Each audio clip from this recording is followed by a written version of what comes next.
সম্মানিত সাংবাদিক বন্ধুগণ, গণ অধিকার পরিষদের কেন্দ্রীয় সভাপতি নুরুল হক নূর ভিপি এবং সেক্রেটারি জেনারেল রাশেদ খানের উপরে এবং গণ অধিকার পরিষদের উপরে নৃশংস হামলার তীব্র নিন্দা এবং প্রতিবাদ বাংলাদেশ জামাত ইসলামীর পক্ষ থেকে ইতিমধ্যেই স্টেটমেন্টের মাধ্যমে জানানো হয়েছে। আমরা বিস্মিত হয়েছি যে 5 আগস্টের গণঅভ্যুত্থানের পরে ফ্যাসিস্ট অপশক্তির দোসরদেরকে সুরক্ষা দিতে গিয়ে জুলাই গণঅভ্যুত্থানে যারা অগ্রণী ভূমিকা পালন করেছেন সেই গণ অধিকার পরিষদের কেন্দ্রীয় সভাপতি ডাকসুর সাবেক ভিপি সংগ্রামী জননেতা নুরুল হক নূর এবং তার সেক্রেটারি রাশেদ খান সহ গণ অধিকার পরিষদের উপরে যে হামলা চালানো হয়েছে তার নিন্দা এবং প্রতিবাদ জানানোর ভাষা আমাদের নেই। আমরা তার তীব্র নিন্দা এবং প্রতিবাদ জানাচ্ছি। আমি হসপিটালে এসেছিলাম নুরুল হক নূর এবং রাশেদ খান সহ যারা আহত হয়েছে তাদেরকে দেখার জন্য। নুরুল হক নূর ইতিমধ্যেই ঢাকা মেডিকেল কলেজে গিয়েছেন। তার অবস্থা যতটুকু আমি শুনেছি যে তার অবস্থার বেটার ট্রিটমেন্ট প্রয়োজন বিধায় এখান থেকে ইসলামী ব্যাংক সেন্ট্রাল হসপিটাল থেকে ঢাকা মেডিকেল কলেজে তাকে নিয়ে যাওয়া হয়েছে। রাশেদ খানের সাথে আমার দেখা হয়েছে, আমরা সমবেদনা জানিয়েছি। আমি আপনাদের মাধ্যমে দেশবাসীর কাছে দোয়া চাই নুরুল হক নূর সংগ্রামী জননেতা, জুলাই আগস্ট গণঅভ্যুত্থানের লড়াকু সৈনিক সুস্থ হয়ে আবারও জনগণের মাঝে ফিরে আসুক, এই জন্য দেশবাসীর কাছে দোয়ার আহ্বান জানাচ্ছি।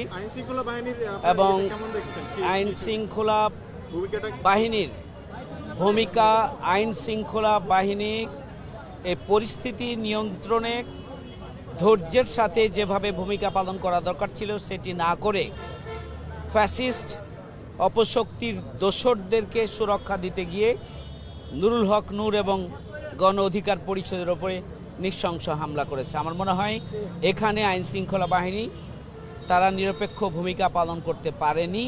আমরা তারই প্রতিবাদ জানিয়েছি, কারণ উদ্ভূত যে কোনো পরিস্থিতি নিয়ন্ত্রণে আরও ধৈর্যের সাথে, আরও কৌশলের সাথে এবং উভয় পক্ষকে এই পরিস্থিতি নিয়ন্ত্রণের জন্য নিজ নিজ অবস্থান থেকে যেভাবে ভূমিকা পালন করা দরকার ছিল আইন শৃঙ্খলা বাহিনী সেটি না করে যারা গণতান্ত্রিক আন্দোলনের সহযোদ্ধা, যারা জুলাই যোদ্ধা, যারা জুলাই আগস্ট গণঅভ্যুত্থানে ভূমিকা পালন করেছেন, যারা ফ্যাসিস্ট অপশক্তি বিরোধী আন্দোলনে যারা রাজপথে নেমেছেন, ফ্যাসিস্ট অপশক্তি শেখ হাসিনার দোসরদের বিরুদ্ধে যারা রাস্তায় নেমেছেন তাদেরকেই উল্টো আইন শৃঙ্খলা বাহিনী যে নৃশংস হামলা চালিয়েছে এটা আসলে কোনোভাবেই কাম্য নয়। আমরা তার তীব্র নিন্দা এবং প্রতিবাদ জানাচ্ছি। কিন্তু জিএম কাদের উনি নিরাপদে বের হয়ে গিয়েছেন, তিনি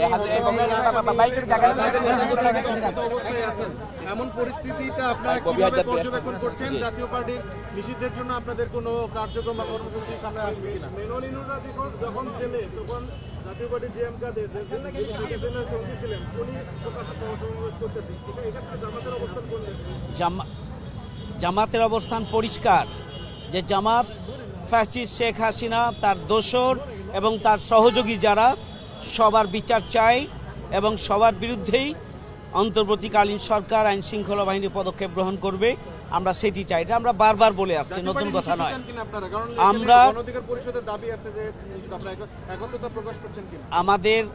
আমরা সব সময় ফ্যাসিস্ট অপশক্তির দোসরদের বিরুদ্ধে আমাদের অবস্থান সুস্পষ্ট।